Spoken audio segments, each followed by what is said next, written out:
Hello everyone.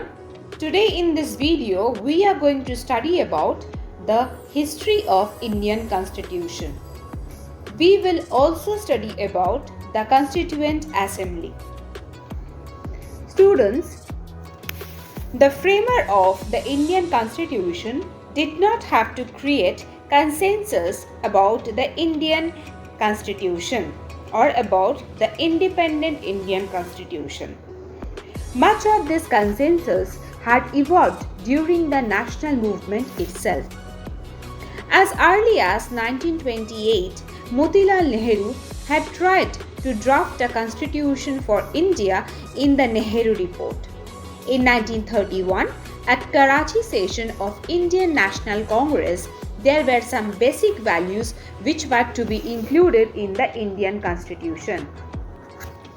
This included commitment to the universal adult franchise, right to freedom, equality, protection of the rights of minorities.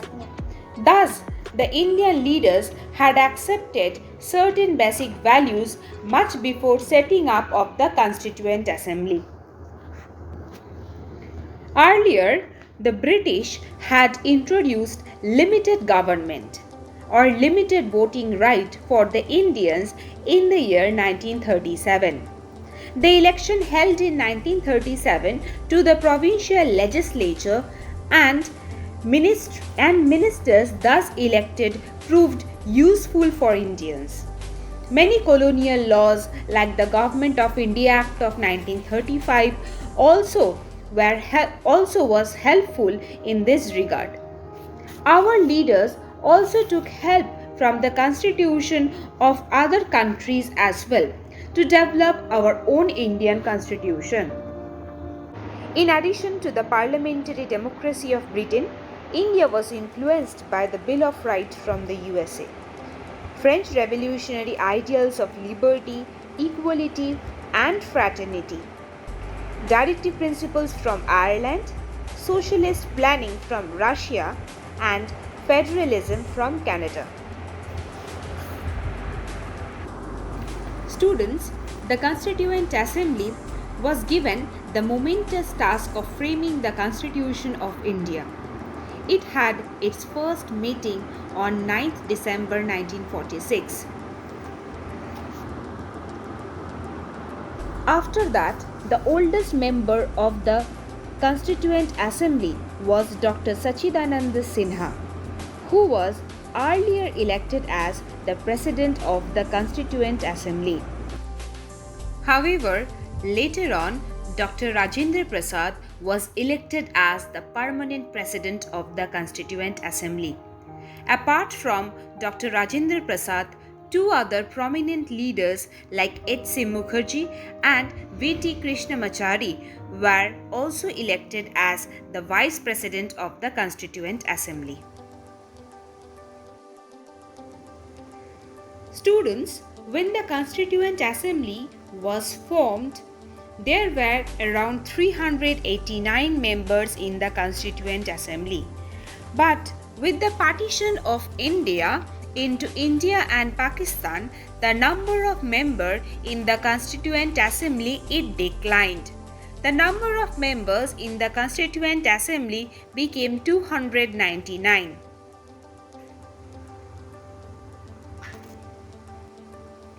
Dr. B.R. Ambedkar was appointed as the chairman of the drafting committee in the Constituent Assembly.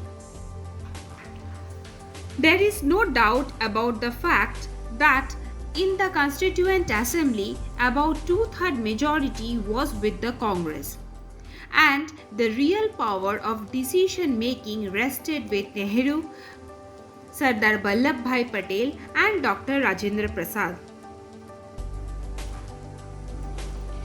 The Constituent Assembly members were divided into three main schools of thought and had sharp ideological conflicts. The first school of thought was represented by the Gandhian ideal.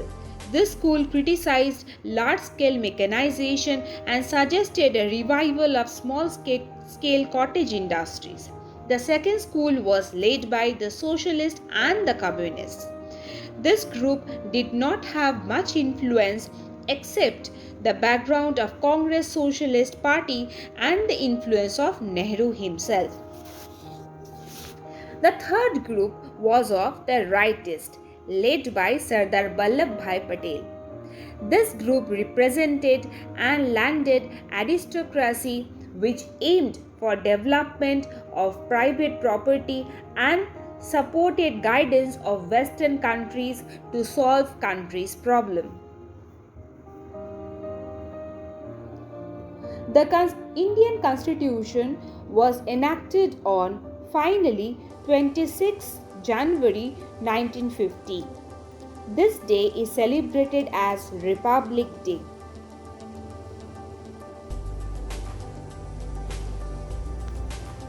Students, over the last half a century, the Indian Constitution has been revised several times, but no political party or social group has till date raised doubt about the legitimacy of our Indian Constitution.